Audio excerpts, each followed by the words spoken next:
Assalamualaikum warahmatullahi wabarakatuh. First of all, the Excellency Kiai Haji Muhammad Hasan Mutawakil Alawa SAMM, the Excellency Dr. Abdul Aziz Wahab BAMAG as Director of Zainul Hasan Genggong Islamic University, and many thanks to Mr. Zainuddin as our lecturer. Let me introduce myself. My name is Diva Kartika from English Education Department. Dan di sini saya akan menjawab pertanyaan-pertanyaan tentang micro teaching.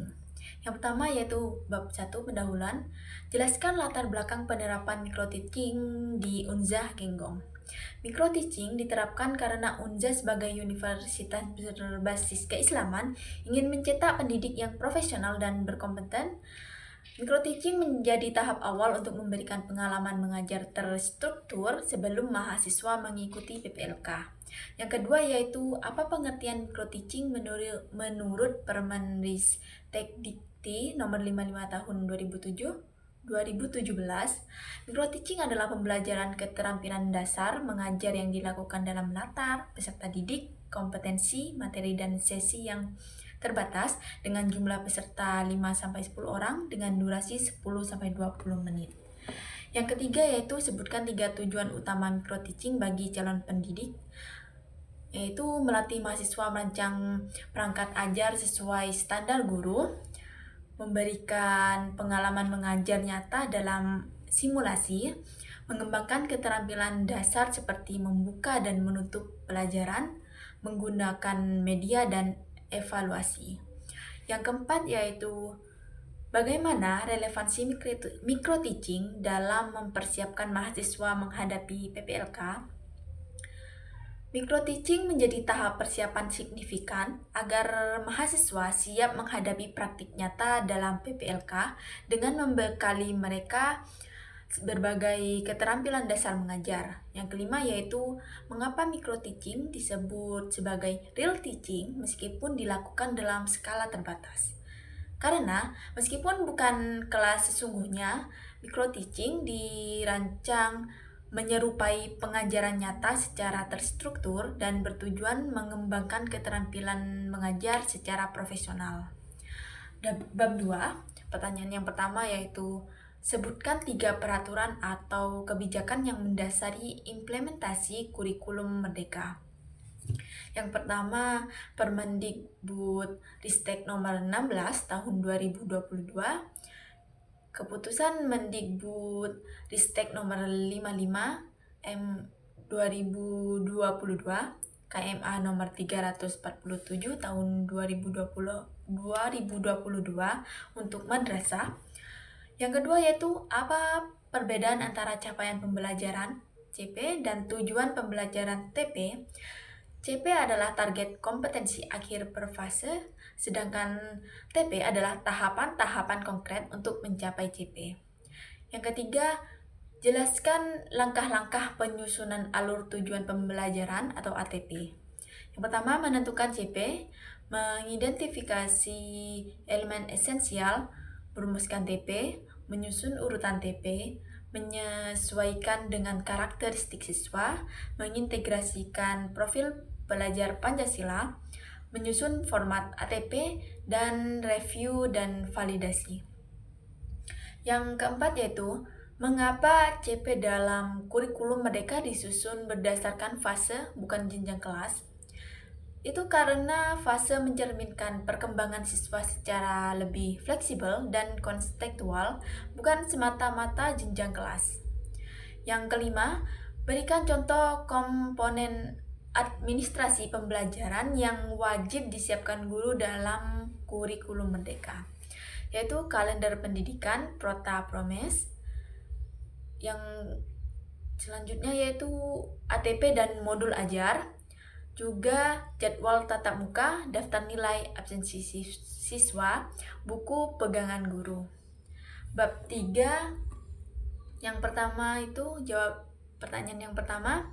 Sebutkan 5 contoh metode pembelajaran active learning yang direkomendasikan dalam kurikulum Merdeka.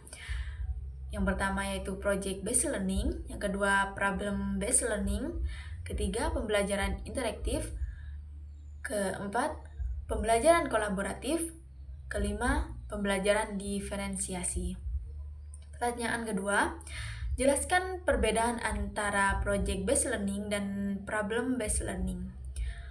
Project based learning berfokus pada pembuatan proyek nyata berbasis eksplorasi dan kolaborasi, sedangkan problem based learning berfokus pada penyelesaian masalah nyata dengan analisis kritis. Pertanyaan ketiga, apa saja keterampilan dasar mengajar yang dikembangkan melalui microteaching? Yaitu membuka atau menutup pelajaran, bertanya dan memberikan penguatan, mengelola kelas, menjelaskan materi, dan menggunakan media pembelajaran. Pertanyaan keempat, bagaimana pembelajaran diferensiasi mendukung prinsip merdeka belajar? Dengan menyesuaikan strategi pembelajaran dengan kebutuhan, minat, dan kemampuan peserta didik secara individual. Pertanyaan yang kelima yaitu mengapa penggunaan teknologi penting dalam metode pembelajaran interaktif? Itu karena teknologi mendukung interaksi aktif, meningkatkan motivasi belajar, dan mempermudah akses materi secara digital dan variatif. Bab 4 yaitu pertanyaan pertama yaitu apa saja persyaratan berpakaian bagi mahasiswa saat praktik microteaching? Untuk laki-laki yaitu kemeja berkerah, celana bahan, dan sepatu tertutup. Sedangkan untuk yang perempuan, busana muslimah longgar, berjilbab rapi, dan warnanya yang sopan. Yang kedua yaitu penjelasan tata tertib pelaksanaan microteaching selama simulasi mengajar, yaitu hadir tepat waktu, praktik maksimal 15 menit, simulasi dilakukan dengan serius, siswa simulasi aktif dan sopan, sikap islami dan profesional. Pertanyaan ketiga yaitu mengapa mahasiswa diwajibkan membuat jurnal reflektif pasca microteaching? Untuk evaluasi diri, mencatat umpan balik, dan menyusun strategi perbaikan mengajar. Pertanyaan yang keempat yaitu bagaimana peran simulasi dalam mendukung keberhasilan praktik microteaching? Untuk membantu menciptakan suasana kelas agar realistis, mendukung kelancaran simulasi mengajar. Pertanyaan kelima, apa konsekuensi jika mahasiswa melanggar tata tertib pelaksanaan microteaching? Yaitu mahasiswa dapat dikenakan sanksi administratif seperti penundaan praktik atau penilaian ulang. Dan terakhir, bab penutup dan lampiran. Pertanyaan pertama, apa fungsi instrumen supervisi akademik dalam lampiran buku panduan ini?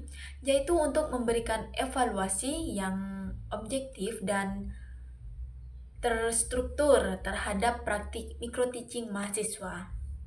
Pertanyaan yang kedua,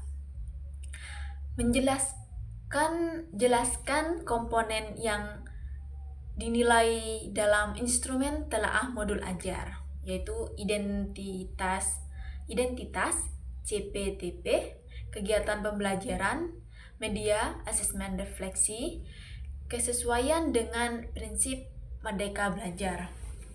Yang ketiga, mengapa penilaian dalam kurikulum merdeka mencakup aspek formatif dan sumatif, yaitu agar pembelajaran bersifat berkelanjutan, mendorong refleksi, serta menilai proses dan hasil. Yang keempat, bagaimana surat keterangan microteaching digunakan oleh mahasiswa setelah lulus, yaitu sebagai bukti mahasiswa telah mengikuti dan lulus pelatihan microteaching, yang mana bisa digunakan untuk membutuhkan kebutuhan akademik dan administrasi. Pertanyaan terakhir yaitu apa tujuan utama penyusunan buku panduan ini menurut bab penutup? yaitu untuk menjadi pedoman teknis yang komprehensif bagi semua pihak dalam pelaksanaan micro teaching di Unza. Sekian dari saya. Wassalamualaikum warahmatullahi wabarakatuh.